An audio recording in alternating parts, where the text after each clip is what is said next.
सुप्रभात। पहला धर्म शरीर की रक्षा, यह हमारी आज की आध्यात्मिक चर्चा का विषय। पहला धर्म शरीर की रक्षा। बड़ी साधारण सी बात है कि शरीर बचा तो सब काम कर पाएंगे, इसलिए शरीर सबसे पहले, शरीर धर्म सबसे पहले। जो भी किया जा सकता है, ज्ञान, विज्ञान, धर्म और मोक्ष इत्यादि, बिना शरीर के संभव नहीं। बिना शरीर के कुछ भी संभव नहीं। हमारे शास्त्रों ने काम को क्रोध, लोभ, मोह, मद और मत्सर के साथ 6 रिपुओं में यानी 6 शत्रुओं में से एक गिना है।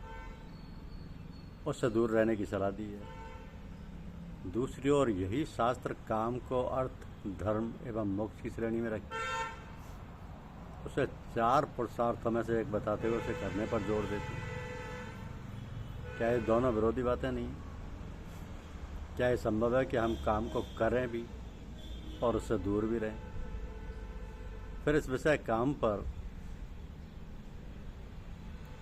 बहुत चर्चाएं होती हैं। काम के 2 भिन्न अर्थ हैं। एक अर्थ में तो काम इंद्रियों का विषय है, जैसे आँख का काम है देखना, कान का काम है सुनना, जनेंद्रिय का काम है सेक्स भोगना।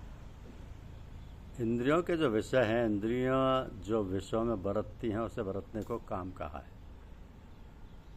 इंद्रियों की पूर्ति से, उनकी तृप्ति से हमारा शरीर स्वस्थ रहता है। हमारी इंद्रियां कब तृप्त होती हैं? जब उनके विषयों की पूर्ति होती है। तो देखना, खाना, पीना, जननांगों की पूर्ति,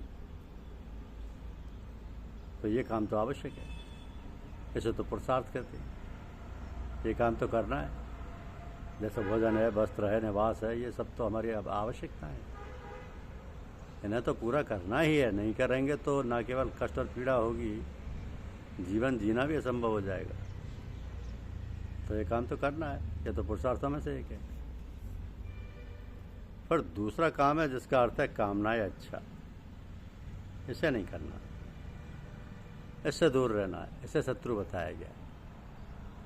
समस्या इसलिए पैदा होती है कि आवश्यकता भी किसी विषय की पूर्ति है और इच्छा भी किसी विषय की ही होती है। एक को पूरा करना है, दूसरे को दूर कर रखना है। तो दोनों, आवश्यकता भी और कामना भी, एक ही बात के लिए हैं, इसलिए कन्फ्यूजन है। जैसे शरीर को भूख लगी, उसे भोजन चाहिए। अब हम भोजन में सावधानी तो रखें, भोजन पौष्टिक हो, सुपाच्य हो, देखने सूंघने में सुंदर हो इत्यादि, तब यह भोजन हमारी आवश्यकता है। और जब हम कहते हैं कि हमें तो ये भोजन चाहिए, यही हमें पसंद है, पौष्टिक है, सुपाच्य है, हमारे शरीर को सूट करता है कि नहीं, इस बात का हमें कुछ बोध नहीं, तो यह भोजन हमारी कामना, आवश्यकता नहीं। यह हमारी इच्छा है, इसे त्यागना है। इसी तरह वस्त्र है। वस्त्र के 2 काम हैं, सर्दी गर्मी से हमारे शरीर की रक्षा करना और लज्जा का निवारण करना। तो वस्त्र तो हमारी ज़रूरत है, पर वस्त्र कैसा हो, इसमें सावधानी होनी चाहिए। जैसे सर्दी है तो हमारा वस्त्र गर्म होना चाहिए, पर आजकल तो ऐसे वस्त्र का फैशन है। हम तो ऐसा वस्त्र पहनेंगे, ये वस्त्र में अच्छा है, ऐसे हमारे शास्त्रों ने इनकार किया है। तो आवश्यकता और इच्छा दोनों हमारे विषयों की पूर्ति के लिए है। इच्छा भी विषय की है और आवश्यकता भी विषय की है। दोनों विषय की ही पूर्ति कर रहे हैं, लेकिन एक त्यागने योग्य है, एक करने योग्य है। आवश्यकता करने योग्य है और इच्छा त्यागने योग्य है। तो आवश्यकता की पूर्ति करना शरीर का रखरखाव है, मेंटेनेंस है। शरीर ठीक नहीं रहेगा तो हम काम कैसे करेंगे? हमें जगत का कार्य करना है तो शरीर के बिना नहीं कर सकते। हमें अध्यात्म का काम करना है तो भी शरीर के बिना नहीं कर सकते। हमें धन कमाना है तो भी स्वस्थ तृप्त शरीर चाहिए। हमें भजन ध्यान करना है तो भी स्वस्थ शरीर, तृप्त शरीर चाहिए।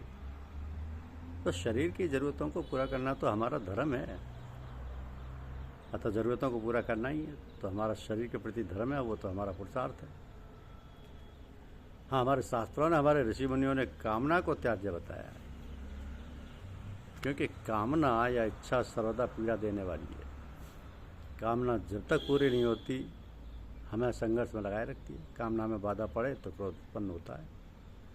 आप अपनी इच्छा से कुछ कर रहे हैं तो कोई रोड़ा अटकाए तो कोई क्रोध आता है, और कामना यदि पूरी हो जाए तो लोभ और भय को जन्म देगी। लोभ होगा तो इच्छा पूरी हुई है वो और आए और मिले।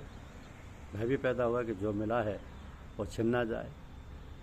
तो संघर्ष, क्रोध, लोभ, भय ये सब इच्छा के ही परिणाम हैं, और ये सब होंगे तो अहंकार भी आएगा ही। तो इच्छा मात्र पीड़ा है, दुख है। इच्छा पूरी ना हो तो पीड़ा, उसमें अवरोध आए तो पीड़ा, और पूरी हो जाए तो पीड़ा। इच्छा यानी पीड़ा, दुख, और आवश्यकता यानी तृप्ति, सुख। आवश्यकता पूरी होने में कोई गड़बड़ नहीं, और इच्छा में शुरू से अंत तक गड़बड़ ही गड़बड़ है। तो 4 पुरुषार्थों में से एक पुरुषार्थ काम है, वो तो आवश्यकता की पूर्ति है, जरूरत है। काम अर्थात आवश्यकता, उससे तो हमारा पोषण होता है, और जिससे हमारा पोषण होता है वो काम है, कामना है, वो है इच्छा। तो गीता में भगवान कृष्ण ने कहा है विषयों में मैं काम हूँ, क्योंकि काम पोषण करता है, पूर्ति करता है, मेंटेनेंस करता है। इंद्रियों के विषयों की पूर्ति काम से ही होती है। पर पुरुषार्थ के रूप में तो काम हमारे अन्य पुरुषार्थों से भिन्न है। काम, अर्थ, धर्म और मोक्ष, ये चारों अलग अलग पुरुषार्थ हैं। पर कामना के रूप में काम और उसके अन्य साथियों क्रोध, लोभ, मोह, ईर्ष्या, संघर्ष, भय आदि में कोई अंतर नहीं है, वे सब एक ही हैं। और कामना को अलग अलग दृष्टिकोण से देखने के नाम है। वे सब इच्छा के ही अनेक रूप हैं। इच्छा छोड़ी जा सकती है, आवश्यकता नहीं। आवश्यकता कम की जा सकती है, ख़त्म नहीं। पर इच्छा ख़त्म की जा सकती है, पूरी की पूरी हटाई जा सकती है, क्योंकि वो हमने की है। आवश्यकता नहीं हटाई जा सकती क्योंकि वो हमने नहीं की। तो आवश्यकता शारीरिक है, इच्छा मानसिक है। आवश्यकता तो पूरे शरीर में है, इच्छा तो मानसिक कल्पना मात्र है। आवश्यकता के साथ हम जन्मे, इच्छा के साथ नहीं। जन्म हमारा वासना या इच्छा के कारण होता है। इसलिए हमारे संतों ने इसी पर चोट की है। जब उन्होंने जाना कि कामना जन्म के कारण है तो काय से दूर रखो। आवश्यकता के कारण जन्म थोड़े हुआ है कि भोजन खाना था या मलमूत्र विसर्जन करना था इसलिए जन्म हुआ, ऐसा तो नहीं। इसलिए कामना या इच्छा तो त्याग करने योग्य है। आवश्यकता हमारी कम हो तथा उन्हें हम अच्छे ढंग से पूरा करें, फिर हमारे पास इतना समय व ऊर्जा बचते हैं कि धर्म तथा मोक्ष के पुरुषार्थों को भी कर सकते हैं। तो धर्म का अर्थ जानकर काम की पूर्ति करना ही मोक्ष है। काम है शरीर की आवश्यकताओं की पूर्ति, अर्थ है उस पूर्ति का साधन। धर्म है अन्य मनुष्यों तथा मनुष्यतर जगत तथा प्राणियों जैसे नदी, पहाड़, पर्यावरण, वृक्ष, पशु, पक्षी, देवता आदि सभी के साथ तालमेल से सामंजस्य में रहना तथा मोक्ष है। मोक्ष बंधन और मुक्ति। तो धर्म को जान लिया जिसने, वो अपनी आवश्यकताओं की पूर्ति धर्मपूर्ण ढंग से ही करेगा, फिर तो बंधन का, और तो मुक्ति होगा। जो धर्म को ना जानकर अपनी कामनाओं को पूरा करते हैं वही तो बंधन में होते हैं। तो हमने तो युद्ध भी धर्म से किया है, कामना से नहीं किया, लोभ से नहीं किया, क्रोध से नहीं किया, किसी का राज्य, धन, संपदा हड़पने के लिए नहीं किया, किसी को तंग करने के लिए नहीं किया, प्रतिष्ठा का प्रश्न बनाकर युद्ध नहीं किया। हमारा युद्ध भी धर्म युद्ध था। तो भगवान कृष्ण तो शांति दूत बनकर गए थे। उन्होंने कहा था पांडवों का राज्य उन्हें वापस कर दो। चलो राज्य वापस नहीं करते, 5 गांव उन्हें दे दो, 5 भाई उसी से गुजारा कर लेंगे। पर दुर्योधन राजी नहीं हुआ और बोला कि सुई के नोक के बराबर भी ज़मीन नहीं दी। पर तो लड़ना पांडवों की मजबूरी बन गया। सारे रास्ते दुर्योधन ने बंद कर दिए, युद्ध के अतिरिक्त तो बचा ही नहीं था। अब तो आतताइयों को दंड देना आवश्यक हो गया, तो पांडवों ने धर्म युद्ध लड़ा। तभी तो हम महाभारत को धर्म युद्ध कहते हैं। इसलिए शरीर की आवश्यकता पूर्ति हेतु किया गया काम तो आवश्यक है, अनिवार्य है, पुरुषार्थ है। पर कामना पूर्ति के लिए किया गया काम त्याज्य है, त्यागने योग्य है, मनुष्य का शक्ति है। धन्यवाद। वीडियो को लाइक और सब्सक्राइब अवश्य करें। शुक्रिया।